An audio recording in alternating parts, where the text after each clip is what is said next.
পৃথিবীর কোনো মানুষই কিন্তু তওবার ঊর্ধ্বে নয়, আমাদের কেউই নয়। আমাদের কেউই এমন অবস্থানে নেই যে আমাদের আল্লাহর কাছে ক্ষমা চাইবার বা তার কাছে আমাদের কমতির জন্য ফিরে যাবার প্রয়োজন নেই। যেখানে রাসূলুল্লাহ সাল্লাল্লাহু আলাইহি সাল্লাম আমাদের বলেছেন যে তিনি নিজে স্বয়ং আল্লাহর নিকট ইস্তেগফার করেন, তিনি আল্লাহর কাছে প্রতিটি দিন ৭০ বার বা তারও বেশি ক্ষমা প্রার্থনা করেন। তাহলে কিন্তু এমন চিন্তা করার কোনোই সুযোগ নেই যে আমরা আল্লাহর কাছে ক্ষমা চাওয়ার ঊর্ধ্বে উঠে গেছি। এখন বিষয় হলো, অনেকে ভাবতে পারেন যে আল্লাহ রসুল সাল্লাল্লাহু আলাইহি সাল্লাম কেনই বা ক্ষমা প্রার্থনা করবেন? কারণ ক্ষমা তো চাওয়া হয় যখন আপনি কোনো খারাপ কাজ করেন। কেনই বা তবে ইব্রাহিম আলাইহিস সালাম বলবেন ওয়াতুব আলাইনা?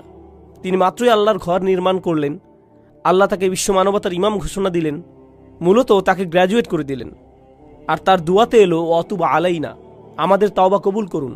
কিসের জন্য তিনি তওবা করছেন? এটা কিন্তু খুবই গুরুত্বপূর্ণ প্রশ্ন। এটা আসলে স্বীকারোক্তি বড় বড় নবীদের আলাইহিমুসসালাতু ওয়াসসালাম, আমাদের নবী সাল্লাল্লাহু আলাইহি সাল্লাম সহ, যে আমাদের অনেক ভুল ত্রুটি আছে যেগুলো সম্পর্কে আমরা জানি যে কেবল ভুল করেছি, আর অনেক ভুলও আছে যেগুলো সম্পর্কে আমাদের কোনো জ্ঞানই নেই। আল্লাহ আমাকে আপনাকে আমাদের নিজেদের চাইতেও ভালো করে জানেন। এমনকি আমি আপনি যেই ভালো কাজগুলো করি সেখানেও ত্রুটি থাকে। আমি জানি না আমার কাজ ঠিকঠাক মতো হয়েছে কিনা, কিন্তু আমরা সবাই আর কিছুক্ষণের মধ্যে দাঁড়িয়ে যাব, সবাই সালাত আদায় করব, আর সালাতের শেষে আমরা মনে করতে পারি যে আমরা হয়তো আমাদের উদ্দেশ্য পূরণ করতে পেরেছি, সালাতুল জুমায় সালাতের যে অধিকার তা আদায় করেছি। কিন্তু আমাদের প্রত্যেকের হিসেব খাতায় ফেরেশতা কি লিখছেন সেটা আমরা জানি না। আমরা জানি না এই সালাতে আমরা কত নম্বর পেয়েছি, কতটুকু খুশু ছিল তাতে, কতটুকু মনোযোগ আমরা দিয়েছি, কতটুকু ইখলাস ছিল সালাতে, দুপুরের খাবার নিয়ে কতটুকু চিন্তা করেছি, কিংবা অফিসের প্রজেক্ট আর অন্য জিনিস নিয়ে। তাই বাহ্যত দেখে মনে হচ্ছে আমরা সবাই সালাত পড়েছি, সবাই একই দিকে ফিরে, সবাই কাতারবদ্ধ হয়ে দাঁড়িয়েছি, সালাতের শর্তগুলো পালন করেছি আমরা। কিন্তু ভেতরে সেই সালাতের গুণমানটাও লেখা হচ্ছে, শুধু পরিমাণটাই নয়, ঠিক? আর আমরা জানি না সেটার অবস্থা কি।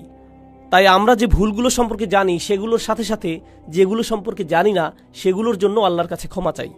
দুটোর সম্মিলিত অবস্থাই হলো এটা। আল্লাহর নবীদের ক্ষেত্রে দেখুন, চিন্তা করুন, আল্লাহ রসুল সাল্লাল্লাহু আলাইহি সাল্লামের চাইতে কে বেশি আল্লাহ আযজা ওয়া জাল্লার দাস হিসেবে তার দিনের সবচাইতে বেশি খেদমত করতে পারেন? আলাইহিস সালাতু ওয়াস সালাম। কিন্তু তিনি নিজেও সারাক্ষণ চিন্তা করতেন, হয়তো আমি যথেষ্ট করছি না, হয়তো যা করছি তাতে হচ্ছে না, আল্লাহর কাছে আমার ক্ষমা চাইতে হবে আমার সর্বোচ্চ সক্ষমতাটুকু দিয়ে দিতে না পারার কারণে।